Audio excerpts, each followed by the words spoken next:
So to start off, we have the King of Pentacles, which is abundance, prosperity, and security, where we have stability, nature, health, and the earth. So that is the very first one that we have. And King of Pentacles is more earth-based, as you can see with just the way things are in that picture right there. He's about the earth. Then we have the Moon, which is unconscious, illusions, and intuition. One of the major arcana. And then we have the Four of Cups, which is apathy, contemplation, sorry, I cannot speak, and disconnectedness. It's emotions, feelings, creativity, intuition, relationships, and it's water, which is emotions. And the number 4 is about stability. So stability with relationships. So there was a disconnect. Also a disconnect with our creativity, with how to create and what to create and stuff like that. And then there is intuition, or intuitive, unconscious, and inner voice. The High Priestess, another major arcana. And the Knight of Cups, which is following idealistic and romantic. So we have all of these together.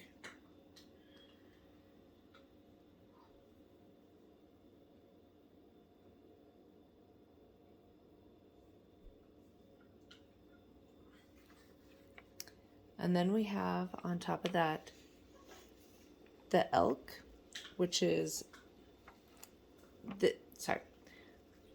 what we have in the shadow aspects. These are the things that we need to work on.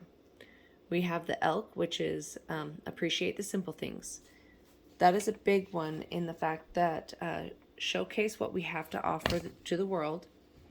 We all have unique gifts and talents that are just waiting to be released.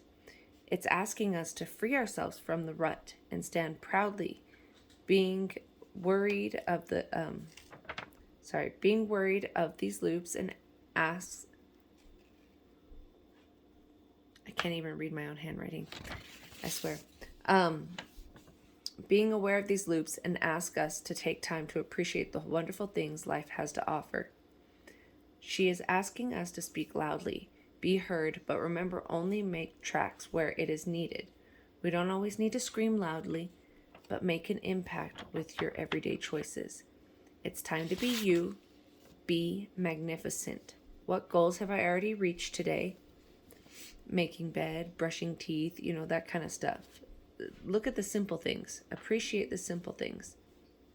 Some days, simple tasks are hard, but it's how you tackle the day and where you leave your tracks.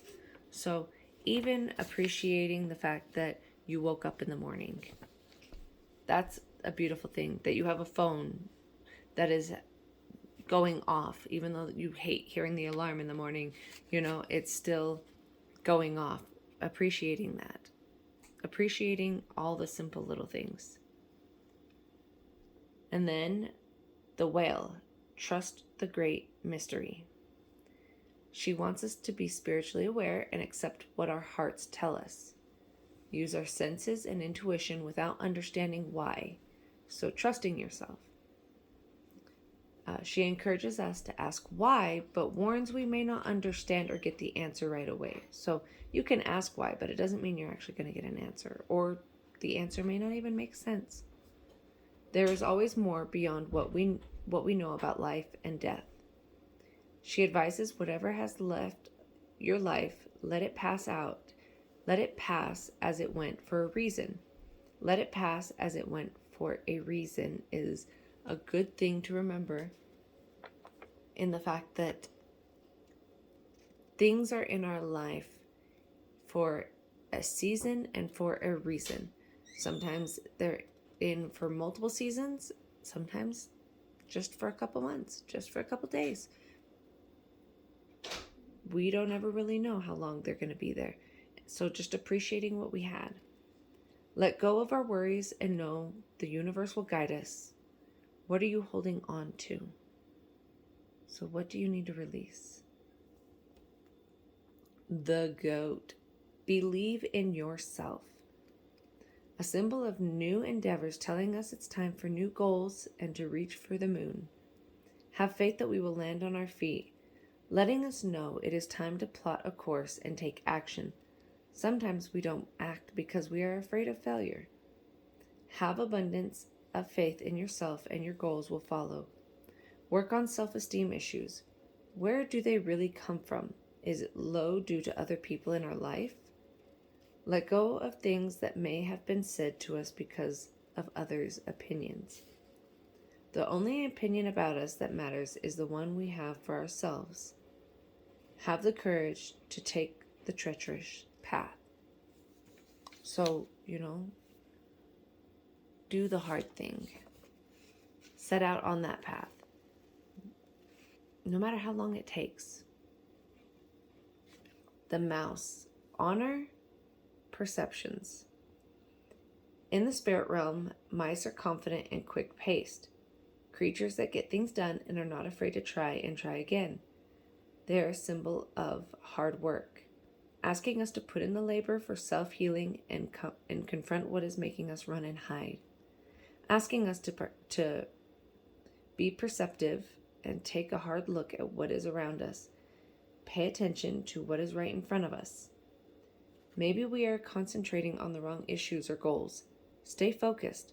This will point us in the right direction. The answers could be right in front of you. How can we get around the obstacles and traps that have been placed in our way?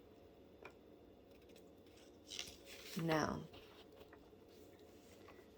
things to actually take into consideration, things that you can be doing. So, talismans of potency, charging sacred objects of power. Focusing your power and intention, helping heal the split between spirit and matter. Learning to bring physical matter more deeply into light and life.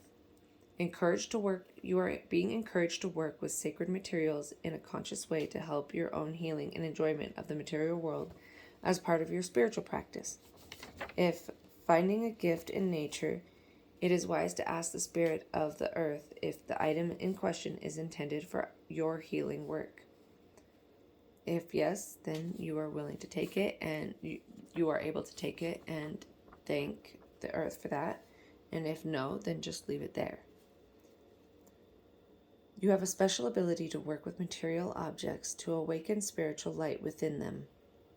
In the same way that someone seeing the best in you, knowing what you are truly capable of, can help you reach your dreams and become that self more fully, so too can holding an awareness that the material world holds its own light. The loving art of integrating spirit into matter, which is a healing gift, to love the physical world as an element of your spiritual journey. Objects become talismans when they are cleansed, dedicated, and charged with sacred intent. A way to heal any difficult relationship that you may have had with your mother, your body, eating and food, or with financial or physical security.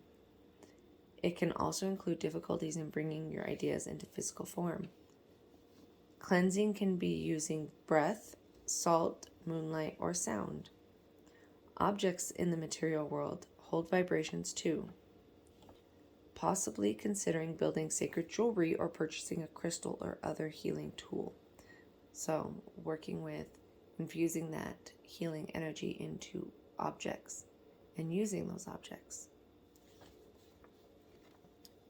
Next one is Life Restored, Priestess of the Phoenix. This is spiritual resurrection is gifted to you now. Whatever part of your life you thought to be dead is being revived and will flourish back into life. Just as the phoenix rises from the fire, transitioning from death into life, so too will you rise again, healed and renewed. A message that a trauma-ending struggle or apparent defeat is not the end of the story for you now. Ancient feminine power flowing into new pathways, pulling energy away from old forms so that they can transition into new forms. It can take days or years, weeks, months, or decades. You can trust what is happening for you now. Something important to you is coming back to life. It might even feel like you are coming back to life after a period of increased emotional numbness, physical or psychological struggle, or spiritual disillusionment. It may also be a lifestyle practice, business, or relationship, new or old, that is coming to life now. Turn your face to the sun, follow and focus on the light and life that is seeking you now. Let go of the past. Be brave, be bold, allow the Phoenix Priestess to inspire you to realize that the return to life, the restoration, the resurrection is upon you now. Have hope and optimism. You have transitioned through the energies of death and into new life now. Peace to you, dear initiate of the light. The past is over. Enjoy your rebirth. And know that these things are coming in and that the universe works fast when I'm having fun. So when you're having fun, you stay in that lighthearted nature. That is how you actually get manifestations to come quicker, is by being lighthearted and having fun. Be a kid. Kids are always making games out of everything. Have fun. My energy creates my reality. What I focus on is what I will manifest.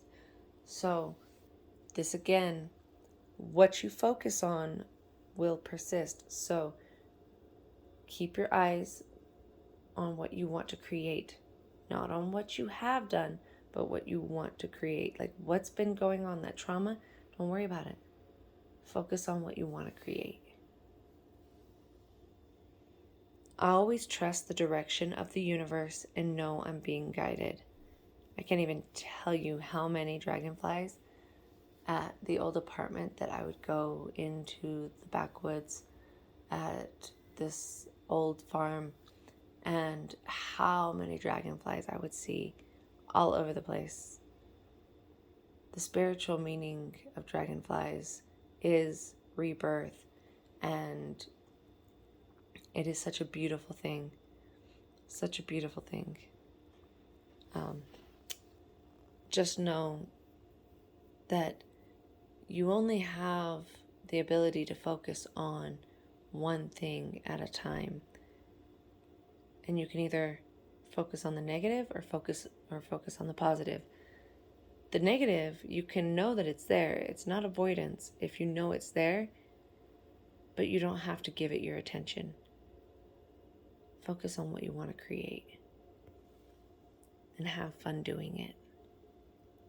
Remember that it's important to appreciate the simple things, trust the great mystery, believe in yourself, and honor perceptions for all of this to come in, to be able to receive abundance and fine-tune your intuition and listen to that inner voice and be idealistic. Let go of that disconnectedness. Okay? And I wish you the best. Peace, love, and light.